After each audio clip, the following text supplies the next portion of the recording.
Hey, good evening, everyone. I'd like to welcome you to the second meeting of June for the Unionville Town Board. And we will start out by a salute to the flag.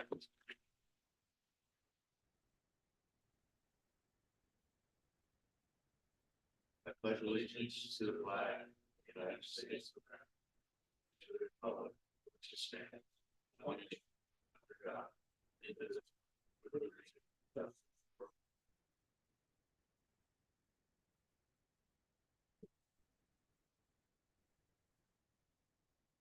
Okay, first thing is to approve the minutes from 5:15. Motion for that. I'll make that motion. I'll second it. All in favor? Aye. Opposed? Carried, thank you. I'm battling allergies here, so you might be seeing me pop cough pills here along the way, so that just so I can get through this meeting here. And I apologize for the rough voice. Go through the account balances. Our general checking account is 1,393,525. Our general savings is 4,816. Our miscellaneous receipts are 17,578. General money market fund is 32,737. Our general New York class amount is 2,575,312. And the New York class ARPA money is 513,87 for a total balance of 4,537,055. Highway checking is 734,911.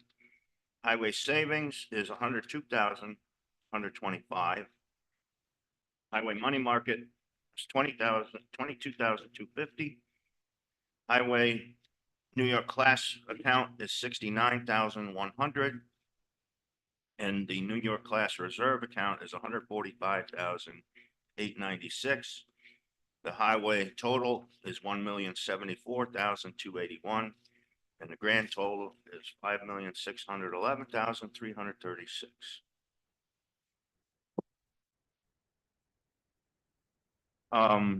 Recently attended a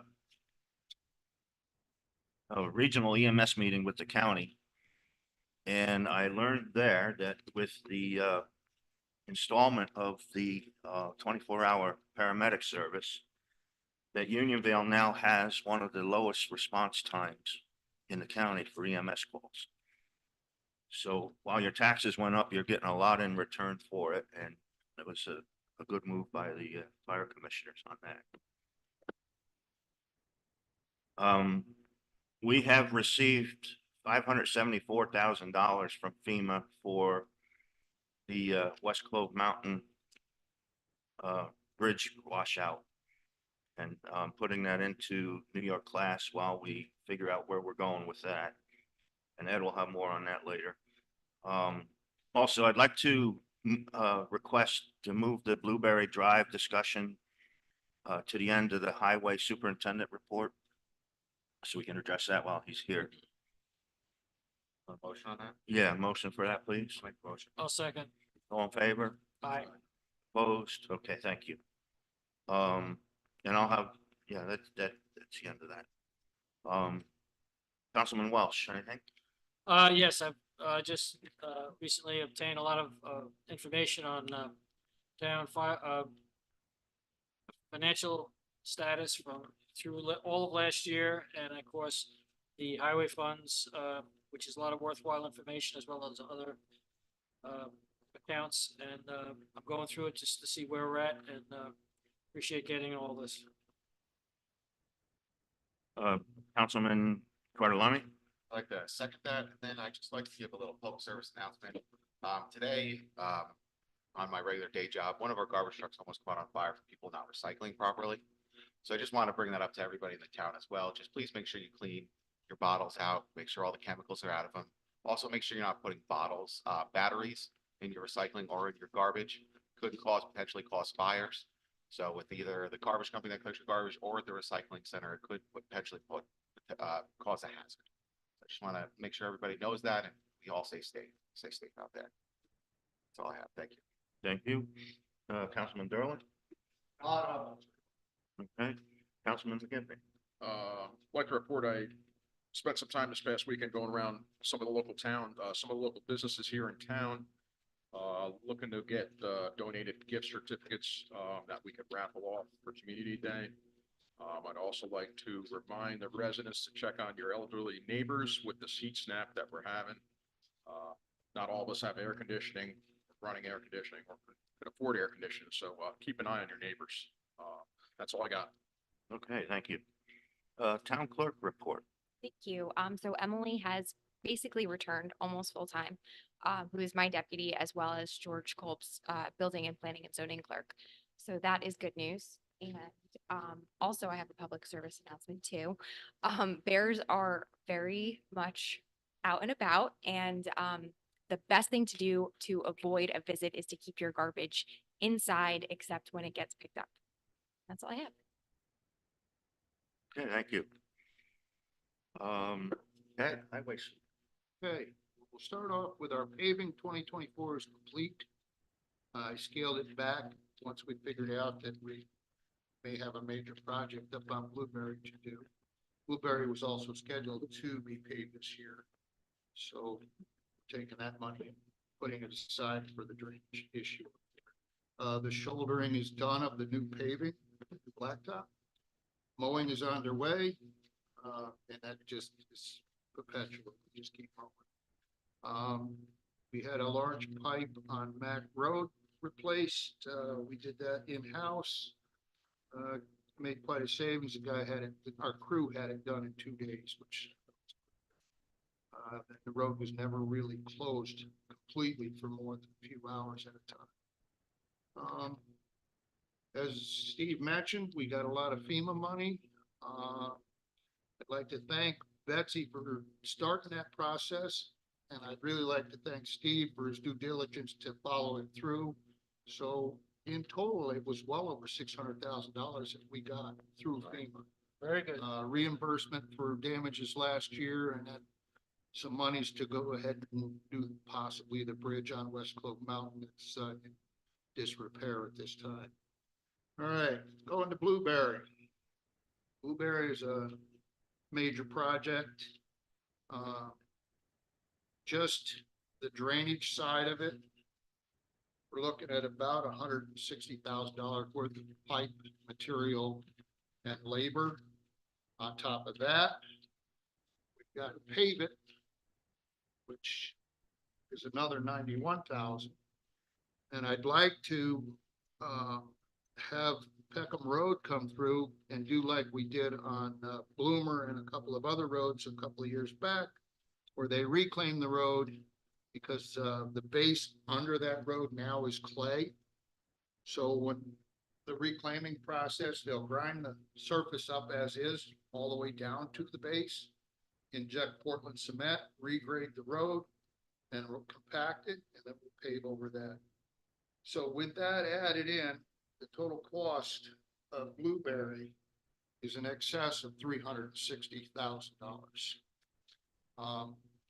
With the FEMA reimbursement, the monies left in highway fund from projects that we didn't do this year that we should have or could have, and the CHIPS and federal aid money through the Department of Transportation, I think we can cover this project without dipping into the till. So, and I checked with Sarah in the accounting department. She's agreeing with that. So, good. So long as everybody's math is correct, I think we can do this project. And the reason we need to do it is because the road's failing, because the drainage is failing. And the sub base.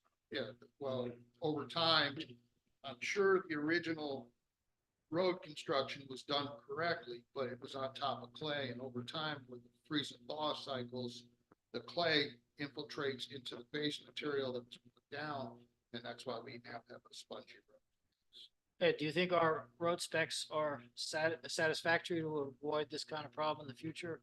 They are now, You are now? yeah. I know that's That's And 30 some years ago that road Right. was put in. Our new road spec, as I had it written, and a lot of the problems with these drainage systems is a rolled corrugated steel pipe. Yeah. We don't allow that. Right, I knew that, yeah. This particular road has cinder block laid up, catch basin construction, which fail over time. Mhm. Our new spec calls out, precast concrete. We do not want mortar in the joint where the pipe hits the catch basin. There to be rubber boots that are installed in the catch basin when they're constructed at the Mhm. fountains. So our road spec is pretty rigid, and I think it'll avoid this kind of thing in the future for generations. Thank you, that's good. We'll see what happens. Mhm. Now, Ed, Yes, the number you just read is different than the one you sent me in the email. all the right, other what'd you day. get? You sent 312, Okay, which one is correct? it would be the 312. The 312, okay, so, Yep. yeah, about 40,000 less than Great. the 360. And I spoke with Sarah this afternoon too. We went over everything. And based on the money that you have left in your budget. Right. Plus the reimbursement that we got from FEMA. Yeah. Mhm. And the New York class account of 69, I just read the amount is 69,000. It's on the sheet that I gave you. Yeah. Right. Right, With those combined, we can cover this job. great, And he would have, he'd have to watch what he's doing from that point forward. Right. But, we can cover the job. very good. And I think it is something that has to be done. Mhm. So with that being said, if everyone's in agreement, I'd like to, have a motion that we go forward based on the, quotes that have been given to us here and have, Clove Excavators come in and do this job. So we're going to vote for $312,000, right? Yeah, 312,807. I would make it up to say 320, just in case. Makes sense. 320, and that includes this quote from Clove Valley, which is for 117. 12 excavators, yeah. Yeah. Sorry, 117.87. Right, and then we're responsible for the materials. Yep, that's what Ed And said was. yeah, that- we'll be buying those underneath the county, bid system. Yeah, so and then I mentioned 91 for paving, and then the difference in the piping was where. how we- Right, and yeah, the piping and the, Portland injection. Piping. Mhm.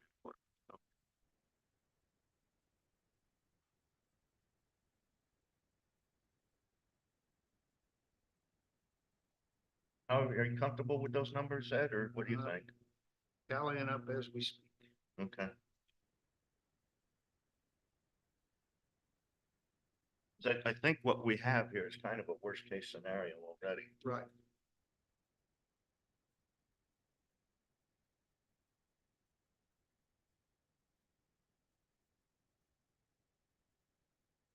I think we're gonna be really close. With 320 or, Yeah, with 320. I think we'll be okay. you wanna make it 330?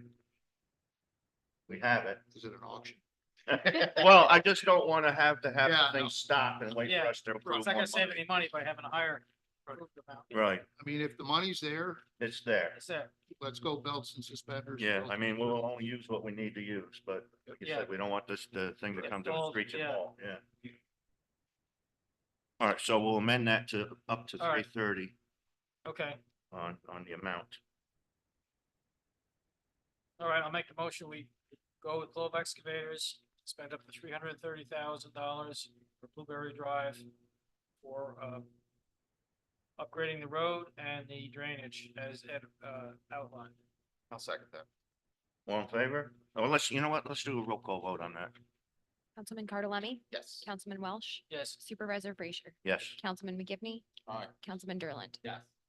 thank you. I'll make the phone calls tomorrow. And thank you, Ed.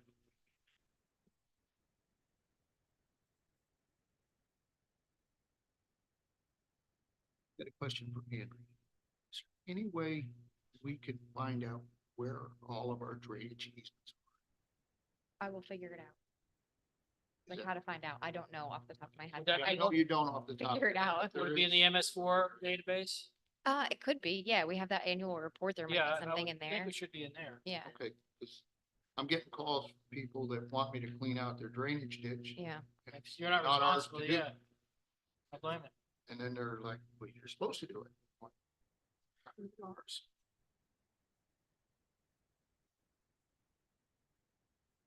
Thanks. Tax collector report.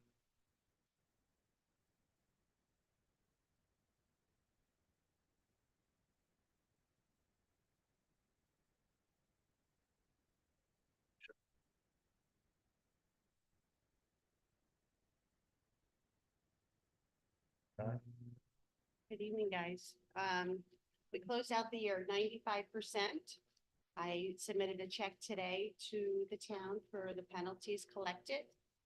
$13,556.85. We had 51 bills that were unpaid that were sent back to the county. Everything was submitted to the county on Monday, which was June 17th. And, somebody's gonna ask, last year it was 43 bills that we also, that we sent back.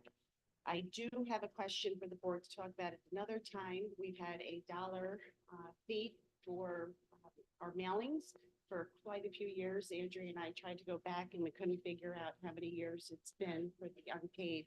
So we're hoping eventually you guys could have a discussion to see if we could bring it up to at least $2 so we're not at loss for those. Again, thank you guys. It was a fantastic year. I want to thank everybody here in the building. We really have some special people that work here. We're truly blessed. But thank you. You guys have a great year. Thank you. Hey, recreation report. Right, so today we hosted our final TGTT day for the 2023-2024 school year. I want to thank everybody who attended throughout the year. We had fun playing outside, making crafts, playing games with you all. During the summer, we'll work on posting the dates for 2024-2025 on the Parks and Recreation website and our social media pages, and we look forward to seeing people return after the summer. Next Friday, on June 28th, we'll host our community night event at Town Hall. Residents and their family and friends can tailgate outside of Town Hall and enjoy food from various food trucks, games, and kick off the summer season with a fireworks show. Thank you again for going out and reaching out to those local businesses. I really appreciate it. I think that's a really cool and exciting thing and a way to kind of connect with our local community like that. Multiple town departments will be tabling in the front of the building to advertise town programs, our facilities, and as well as answer any questions that residents or anybody might have. So with these raffles, we'll be selling tickets for various prizes. Tickets will be cash only. There'll be $1 per ticket or $5 for 6 tickets. In addition, residents can also come to the town clerk table to sign up for our town newsletter. And if they do, they get a free raffle ticket to put towards one of those prizes. This Friday, the Town of Unionville Senior Club will be hosting an open house from 10 to 3 o'clock at the Senior Center. Senior citizens can feel free to drop by and stay any length of time during the open hours and learn more about the club. During the next week and a half, the Parks and Recreation team will be working hard to clean and set up the required rooms and facilities all throughout the park. We've been organizing supplies. We've had orientation last week and over the weekend. And overall, just get ready for all of our summer programs to start. And then as a reminder, the pool will be open during the weekdays starting July 1st. That's Monday through Friday. It'll be open from 12 to 6 during the week. And then an update for you all on the cost of the camp shirts. I worked with our aquatics director, Courtney Meester. We had talked about seeing if what was left over for the pool medical supplies and pool shirts would be able to cover the cost, and I'm happy to say that it will. And then, like we discussed last time, we know what it looks like, how much it's going to cost. It'll probably be a little bit more going into next year just with inflation. So we'll work hard to make sure that that's set for next year. Make sure it's budgeted. I appreciate you working that Yeah. out. No Good worries. work, it's right. Thank you. On a note, with the recreation department, we had a resident stop earlier in the week Mhm. and ask about possibly having the pool open today. Because it's a holiday and the heat wave that we had. And while it was a great idea, We just didn't have enough time to put it together, but it's something we're gonna look at doing in years going forward. Because it is a holiday, the kids are off, Mhm. and Yeah. chances are that the weather will be to the point where it'd be a good place for them to be. So Mhm. Mhm. that's something we're gonna try to implement going forward. Great. Makes sense. Thank you. Okay, Parks report. Councilman Welch, would you like to read that?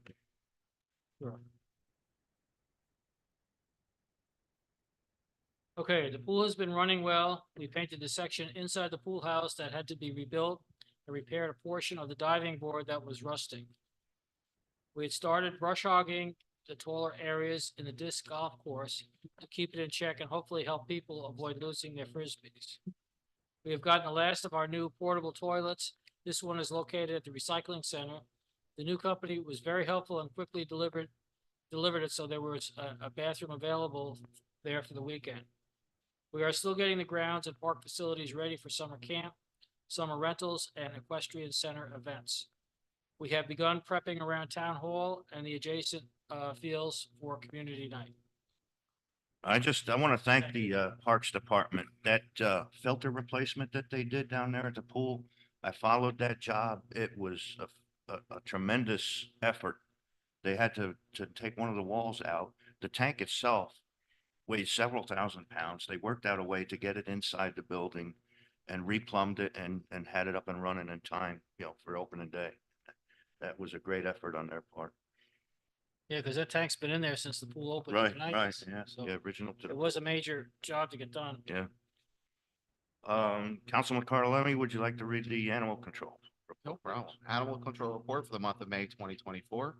During the month of May, there was one lost dog, 2 found dogs, 1 reunited with their owner, and 1 brought to our shelter and later adopted out, and 1 complaint.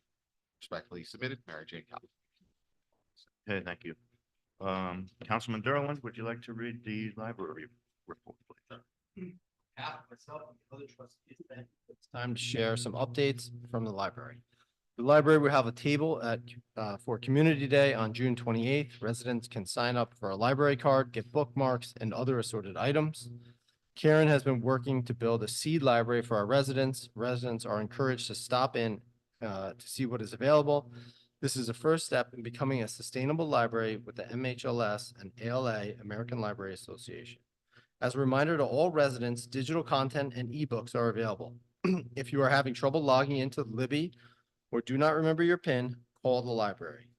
Press Reader for newspapers and periodicals and Canopy for film are also available through the library services link on the town website.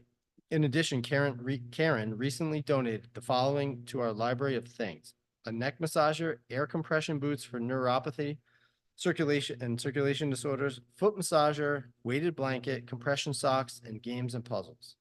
The final touches are being reviewed in preparation for the launch of our new website. This will still be accessible from the town website. We have a few vouchers to be signed this evening to allow us to continue moving forward with the design of the library.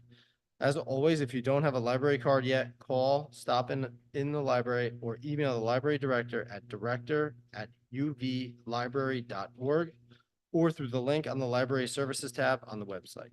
Thank you again. Okay, thank you. All right, public comment on agenda items, please. Anyone? Okay, no one tonight. So that brings us to the New field business. discussion. New business. All right, I'll take that over. I emailed all of you packets yesterday with some spreadsheets and a breakdown of some of the research that I've been doing in regards to some of the fuel purchases in the town. So I gave you a spreadsheet with some copies of vouchers that I've had that I've been blogging for the last couple of months in regards to deliveries back to as long as November of 2023. With the breakdown of the price per gallon we paid, the price per gallon that we would pay if we were on a state contract, if we piggyback off those awarded contracts, the difference per gallon and the total savings. So this is roughly 6 months. I'm probably missing some deliveries here or there that I might have gotten vouchers for. But so a rough estimate for 6 months, it's about a savings of almost $3,400. So it could be a savings of potentially close to $7,000 a year if we piggyback off of the state contracts that are currently available for us to jump on. Obviously, as most of you know, we've piggybacked off a lot of contracts before for the county and for the state. So I did a lot of research into this. In the packet, I also included the pricing for the last time we got delivery, so you could see the awards and the breakdown of how the pricing is structured, and it also includes the vendors. The one difference that we will have if we do this is I know that there's been a problem in the past where we like dealing with only one vendor. This would probably make us have two different vendors, depending on if we chose to go all options. Our on-road diesel, our number 2 oil, our lead gasoline, and our propane, we can get all through the state contract. The average, it's around a savings of anywhere between 40 to 50 cents a gallon. We could save by getting on the state contract. So I sent you all that in an email so you could review that, and we could hopefully at the next meeting have a more fruitful discussion on this. I gave Ed a packet too, so I know a lot of the on-road diesel goes to the highway department, so I want to be comfortable with who the vendor could potentially be. And as well, I also provided Jeff with a copy of the contract award notifications.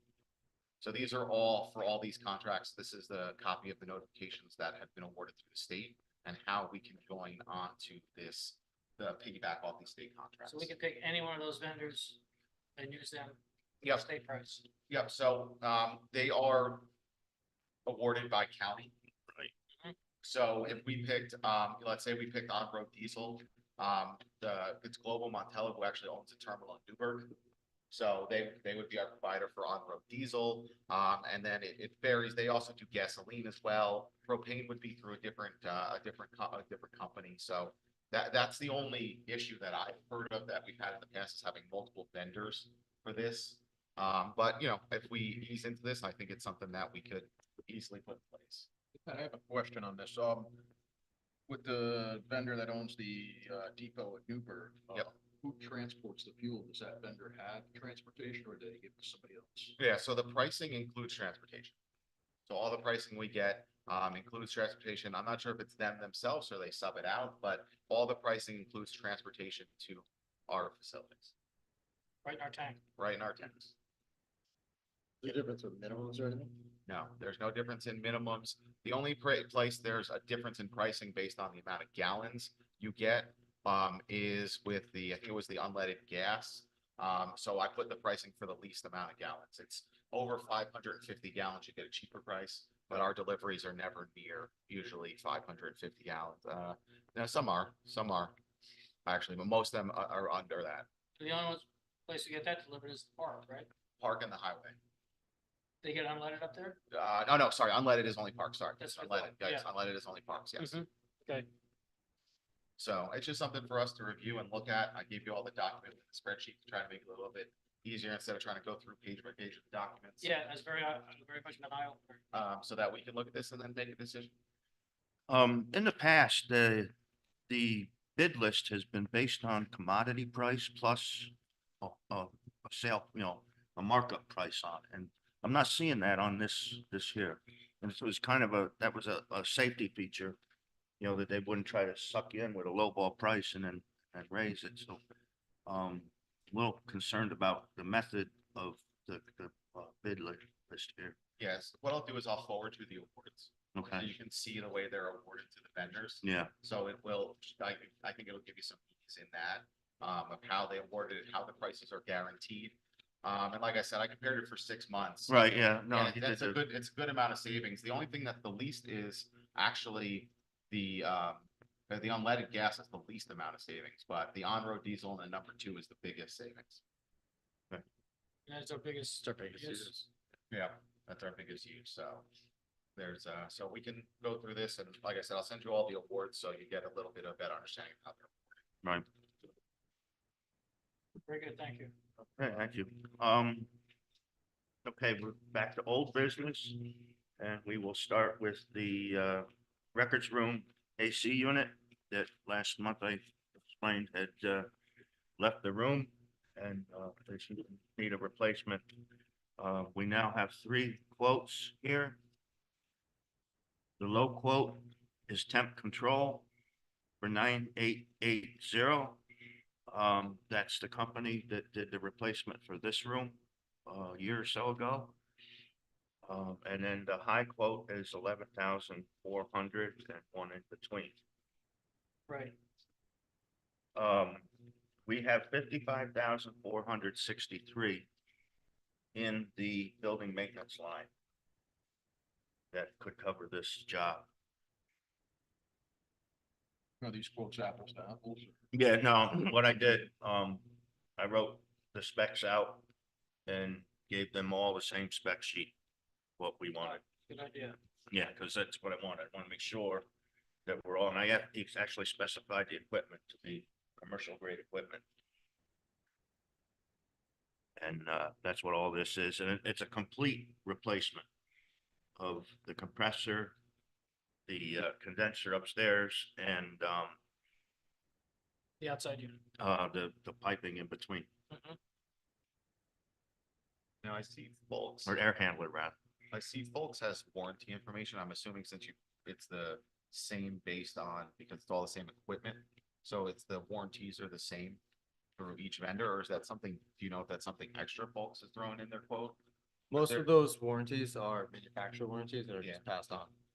Yeah, that's just. Compressor is, the part is, the labor is. The 10-year workmanship must be a Volks thing. On its own. The warranties that are associated with the equipment, which is the compressor, part, labor. Those come from the manufacturer. Yep. That 10-year workmanship, that's pretty high, to be honest with you. And then there's also a 1-year maintenance membership. I wonder if that's another thing that Folks is giving us 1 year Probably maintenance included. Filter changes or something, I would imagine. Well, typical maintenance is like 500 to 1,000 per unit. Street. Depending on what exactly that entails, if it entails service calls or not. But it might be worth just looking into I that. can check on warranties. Yeah, cause I, In the maintenance, if the maintenance thing is just a maintenance service contract, a 1-year service contract, that's probably worth the difference in the price. I mean, making it basically equal. Right. yeah.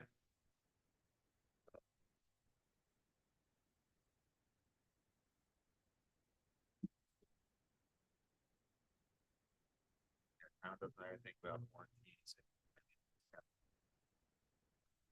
See a 1-year part warranty from Crown on the air handler.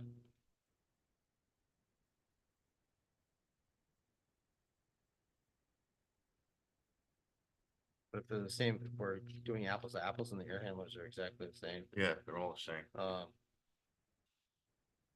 Most of the time the air handlers are more than a year. So like 5 to 10 years. Talking pretty small amount. Yeah. Yeah. No one's way out. Yeah. Is there a value Yeah, so to grabbing one as opposed to the other? Well, I can check on the warranties. I don't know that this is an emergency. It is something that needs to be done, but Yeah. I can bring it back to the next meeting. Okay, Nice, you had 3 quotes, so that's Sure. us. so, I got, Vinny actually took care of that for us. From Parks. Okay, we did the update on Blueberry Drive, which brings us back to the employee handbook. Did you all have a chance to review the amendments I suggested? Mhm. Yes. Any questions on any of them? yeah, I had a couple of questions. Okay. And more towards, and I think this is what originally started this whole discussion, was about time off and the personal time and all that fun calculations that are in this employee handbook. So I wanted to start off with the individual time records. Do employees do handwritten time records right now? No, they punch in and out with paychecks off Okay. their phone. And the phone has a proximity locator that won't allow them to punch in unless they're actually here. Okay, good, because yeah, I saw this information about, can be handwritten own record and stuff like that submitted, so I just want to make sure that That's paycheck- that's only in special cases, like I think during COVID that was being done. Yeah, because I know Paychex does a lot of things like that, and that brings up my point in regards to this calculation. Let me get to it. Well, I'll start with the personal time. Well, right now I'd like to focus on what I wrote, the amendments I The made in amendments, there, yeah. and then we will come back to Okay. the times, because that's gonna be a major conversation. Yeah, I mean, the amendments are obviously all perfectly fine. Okay, Alright, whatever. all right, so then, if everybody's good with the amendments, then we will go Yeah, on to good with the amendments. hourly conversation. Work hours. Yeah, I've been having lengthy conversations with our payroll clerk. And it is a nightmare for her because our handbook specifies that they earn 1 day off sick time per month. Yeah, And I think 8 days total personal time for the year. But she can't determine what those are supposed to be because so many different people are working different hours. I see, yeah. I do. I mean, it's super confusing even when you try to read this and understand it. Right. So I can't imagine tracking all the different employees and trying to somehow Right, apply so- rules to them. We need to come up with some standard work hours here. I'm still in contact with the county HR as well, because what we've had happen here is we've had a couple people take on 2 part-time jobs, which puts them into the full-time bracket. But I have to work that out with the county that we have to create a new job description that encompasses both job Yeah, titles. that makes sense. And that's what I'm working on with the county right now. It is not an easy thing to get figured out. It's Um, not. but yeah, and then there was some discrepancy between the handbook itself. In one section, it calls for full-time employees to work 35 hours or more per week. And in another section, it says they need to work 32 hours or more per week. And I think I pointed out last week that town hall isn't open for anybody to accumulate 32 hours in a standard workday because of the lunch break, which comes off their work time. Yeah. We could have people work beyond the scheduled hours, or in one case, the building department or the land use secretary, she comes in earlier before town hall starts and gets her hours in Right. that manner. And then on the other side, we could have somebody work beyond the closing time as well.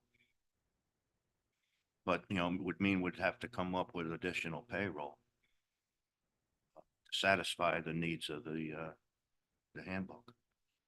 No, I think we obviously need to come up with what is defined as full-time at 32, 35. And I think it's important for us to make sure that we look at this process. If we lower the hours and qualify more people for benefits, our budget is gonna skyrocket for our benefits to employees. So we kind of have to make sure we look at both sides of. Right now, there's 2 people in play, Yeah. and that's the extent of it that I can see. The remainder are on salary. And I believe for that reason are considered, the ones that are already considered full-time are going to remain full-time for that reason. Yeah, and then one of the other things I noticed, when you look at the vacation definition, there's basically 2 different descriptions of part-time. There's one part-time if you work over 15 hours, and one part-time if you work under 15 hours. Right. So like, what? Yeah, what is- That's what is something I'm- part-time? Yeah, That's something I spoke with HR, the county about too. Whatever number we decide on as being our full-time requirement, part-time can be half of that or less. And what happens then, anyone who works above, say we decide the 32, and then 16 becomes part-time. anyone who works above 16 hours becomes subject to competitive placement. Oh, really? Right. Below that, there is, you know, the competitive thing doesn't apply. So that, I've spoken to the two that are involved in this and made them aware that they would, you know, once we did get the job title figured out, made them aware that they would have to test for that. And that requirement is that you place in the top 3 of whoever takes that test. Now, if only 2 people take the test, then they're in good shape. Yeah, but if more take it. But they if don't more get the take it, top yeah. 3, they're out of luck. So it's Well, not, if we're in the mood of changing it from 32 or choosing between 32 and 35, does it have to be 32 or 35? Or can we just make it whatever is working for us we right can now? make it whatever we need to make it, but as Pat mentioned, going down the road, there's a possibility that you're bringing more people into the Correct. benefit package. Right. And I spoke with the insurance company where there is no time requirement for the benefit package on their end. It's all what we decide to award. Yeah, 'cause then also, right, it, full-time and part-time then also calculates how many personal days they get, how many sick days they get. So that number Right. factors into a Yeah. lot A of lot, benefits. yeah, a lot of Yeah, benefits, yeah. yeah. A lot of benefits, so it Can get very expensive. it can definitely get very expensive, and I think, Steve, I agree, this sick day thing. I was trying to understand the way the sick day thing even works, and especially what baffles me is that you can use the sick day for only 2 hours. You can work 6 hours, let's say you have an 8-hour shift, you can work 6 hours, leave early and get 2 hours extra pay with the sick time.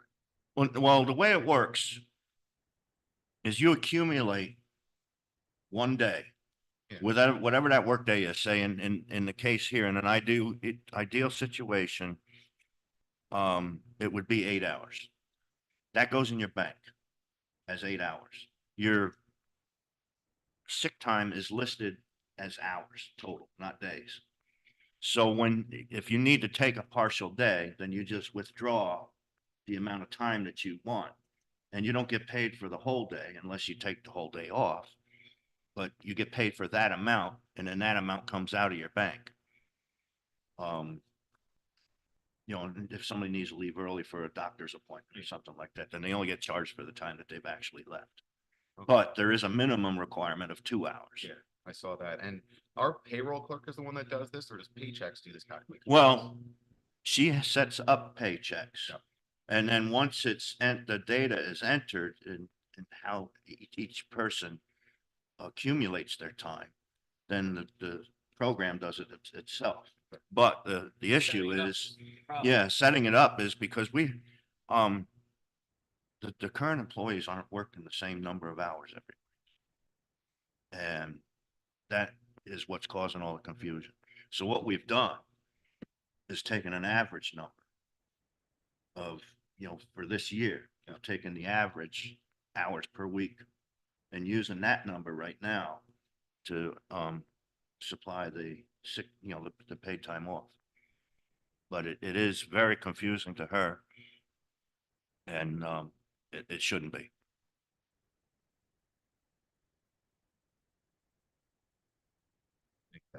The whole section from vacations, the whole section from vacations to sick days really needs to take a thorough review of. And we really need to sit down and, I don't know if the county can help us, or I don't know, I know you said you were talking about, I think, an employment lawyer at one point. Right. To kind of clear this up. I mean, I know on the private side that it's usually a lot easier. I don't know on the town side what other rules and regulations. Yeah, that's the issue. We are subject to different regulations here because of civil service. Sure. And I have been in constant contact with them, working out stuff as I can with them. But they were the ones that said they couldn't help me with some of my questions, and that had to come from a labor attorney. So, I did come across some things in our handbook that just were not, you know, they weren't good for us to have in there. Yeah. But yeah, private industry is a lot different than 100%, government. yeah. I think at the Association of Towns meetings, there used to be companies, Amtech might have been one Mhm. that draft personnel policies for municipalities. It might be worth contacting one of them. That's a good idea. Sure, maybe they give us a blueprint of what we should Sample. be setting up in the handbook. Just make changes as we need to. I'm sure, obviously, other towns deal with this and probably have some method that's not as confusing. Well, yes and no. Not many towns are as small as we are, Yeah. and that's where the issue comes in because we don't, we're working a 4-day work week because the workload isn't there for a 5-day. Even it's, some other towns, some of the larger towns are working a 35-hour work week for that reason.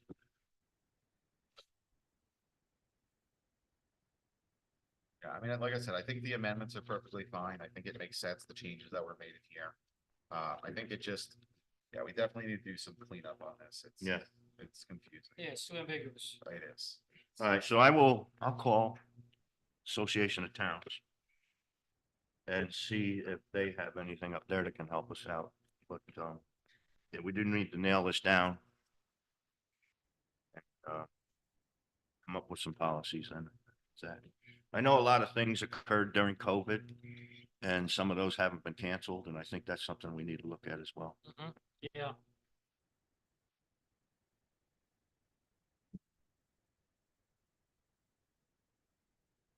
Okay, that handles that. Any public comment on town issues? Just come up to the podium here and name and address, please.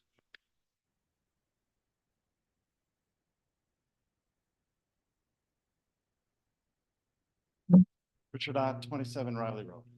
Thank you. So my questions are basically about the development that's proposed for Clap Hill and East Oxon there behind Alexi Lane. Just generally speaking, what are the pros and cons of that development that the town sees?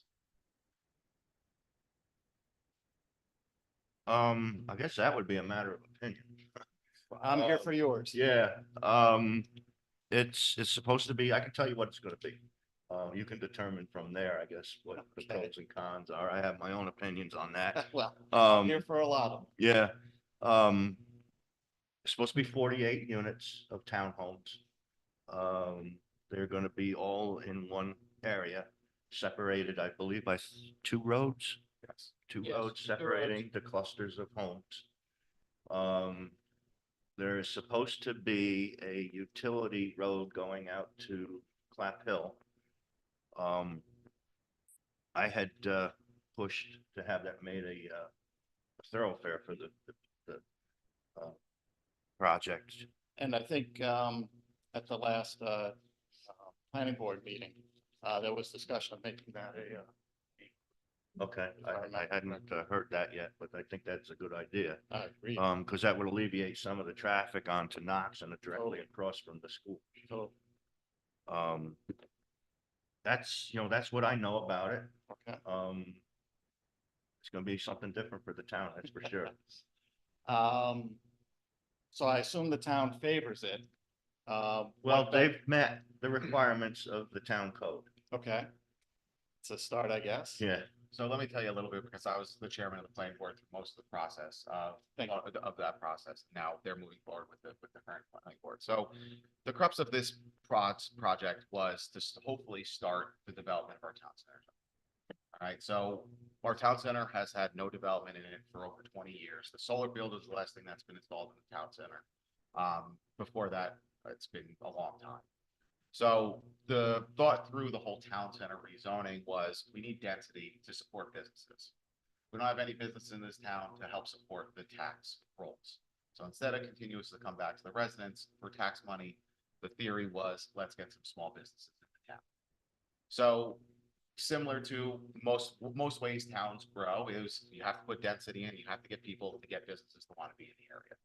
So Clap Hill and East Knoxon, that property that's being developed is one of the properties that was keyed in on as being able to be developed with some density to be able to populate more of the commercial uses that we're hoping to bring to the town. So it's been probably close to 3.5 years, if not 4 years. That property owner has been in front of the planning board for this project. So they've gone through a very rigorous scrutiny through all their plans. They've had probably, I want to say, 4 or 5 different iterations of the way that property was going to be developed. And yes, the entrance on Clap Hill was something that was always discussed. It was originally this going to be as an access road to utilities and for emergency vehicles. And the entrance off East Noxon was going to be used as a boulevard style, 2 lanes with a divider, so that if hypothetically there was an accident closing one, you could still get in and out. The fire department has looked at it, the fire advisory council has looked at it and given opinions. There's also code changes that were made for this property to make it more accessible for the fire department as well. There are also things in place that could be triggered to potentially build sidewalks on either East Noxon or on Route 55 for further development to connect our town center zone. So basically, this is hopefully, as we envisioned it when we did the changing of the town center zone, the kickoff to developing our town center on that section of Route 55. So that's basically the history of where it's at, where it's moving forward. The county has given a very, very lengthy letter back in regards to this project, addressing a whole bunch of different points, which the applicant has brought up and as far as I know, addressed. I haven't been to the last couple of planning board meetings to see, but so we've got input from the county, we've got input from our own engineers, our own planners, and like I said, it's been about 3.5 years that they've been in front of the planning board through this whole process. So the primary benefit that the town hopes to get out of this is an increased tax base and more business for local people? Correct. Okay, well, personally, I don't have a problem driving to businesses that are 2 or 3 more miles away. That's not a big deal for me. And I'm pretty sure that lots of people like Unionville because it's relatively low tax and low population density too. So I mean, obviously, I'm concerned about a lot more traffic. Making an access road to Clap Hill, I think would alleviate quite a bit of traffic. If, I'm assuming lots of those people are gonna work south of here, so they can just take Clap Hill to Baker, to Beekman, to Taconic as an alternate route. I mean, East Noxon is already pretty congested. As far as I'm concerned, we could use a right-hand turn lane between Clap Hill and Route 55 there on East Noxon. Yeah, good point. And that road is kind of in a shambles right now too. Yes. It's horrible. It is absolutely horrible. And that's a county road. Right. So that's a county road. So that's up to them. So that's why they had a lot of input in regards to the entrance onto that road because they were concerned about traffic. At least we get a little bit of coverage there with the light in the school. So traffic gets slowed down a little bit in that area. So it'll be a little bit easier entering and out. But yes, it will probably create more of a backup. So that's one of the things that we had tried to address with the state originally was that whole intersection of East Noxon, South Parliament, Brosgol, and 55. Right. 'Cause that intersection is a mess. And I've heard talk about a circle years ago. Yeah, so I think I remember the state telling us we were like 124th on their list, that intersection, because, I mean, good for us, there are not many accidents at the intersection. As much as you might think there are, they said the accidents are very, very low there. So we did talk to them about it. They were open to a circle there, because that's what the county and state love to do now, are circles everywhere. But we were pretty far down on that list. The only way we get moved up on that list is more development. So once we get more development, more traffic, then the traffic will hopefully be addressed on especially that intersection. So that's where we're stuck with. We're stuck with that intersection right now by the state not thinking it's important to them and us. I mean, it seems like we're looking at probably 3 cars per unit there, right? They're supposed, as I understand it, they're gonna be sort of high-end units there. So that's about 150 more cars in the area. Yeah, so it's 2 bedrooms. I think each one of them are max. And I think there's been traffic studies done on the impact on the road, and that's things the county commented on. And like I said, if I remember the county's report correctly, they wanted an entrance on Clap Hill too. So I'm not sure where the planning board has been with that since, but the county was asking for an entrance on Clap Hill. Is there a consideration to lower speed limit there? On East Noxon, Yes. that again would be up to the county. That's actually a state. That's a state road? Yeah, Okay. yeah, the state is the one that sets the speed limits. Is the town projecting more tax revenue than from the businesses? I mean, because it's my understanding that new development also costs a lot in services. And there are some studies out there, as I understand it, that indicate the more you build, more services you need, the cost for services exceeds the tax revenue that the town might get from that. Yeah, it's, in the That's- short term, you gain, but over a long term, it costs you more. So that's a big concern. My taxes are gonna go up and it's not gonna work out well. Legitimate concern. Other towns, in the past have bought, development rights for areas to keep them open, and preserve the community as is. Was that even considered by Unionville? So 50% of that property is gonna stay open space. Okay, So only 50% of it's gonna be, probably less than 50% of it's gonna be developed. And 50% is gonna stay forever green with trails and be conserved. That's part of the way the new regulations for the town center zone are developed. So there will be, that whole property is not just gonna be developed, and it's not just gonna be, hey, concrete jungle with blacktop everywhere. The front of the property is gonna be where the town center, where the townhomes are developed. It's actually a buffer, a big buffer between the road and the townhomes, and then a big buffer behind it. So there is our town code where a town center zone has 50% open space, has to remain in anything developed in the town center.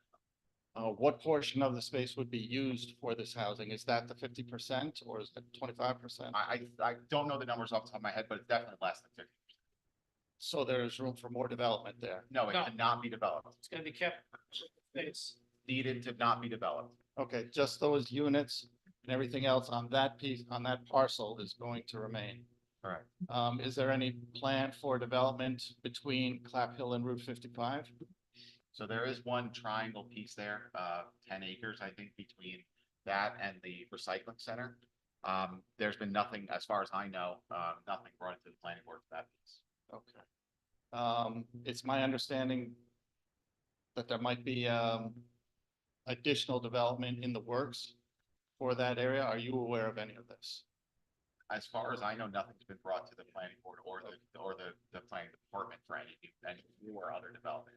Okay, There were, so when we were doing the town center zone, the rezoning, we talked to all the property owners. People were interested in the rezoning, but nothing else has come up yet. what property owners were you talking to? Every single person that owned a parcel on the town center. I think everyone but one. spoke to. That's all I have. Thank you very much. Thank You're you. welcome. Have a great night. Any other, public comments? Hey, all right, in that case, I'll make a motion, we pay the bills. I'll second it. all in favor? Aye. Opposed? Thank you. Our next meeting will be July 3rd at 7:30, and I will entertain a motion to adjourn. So moved. Second. All in favor? Aye. Opposed? Thank you very much. Thanks, everybody, for coming.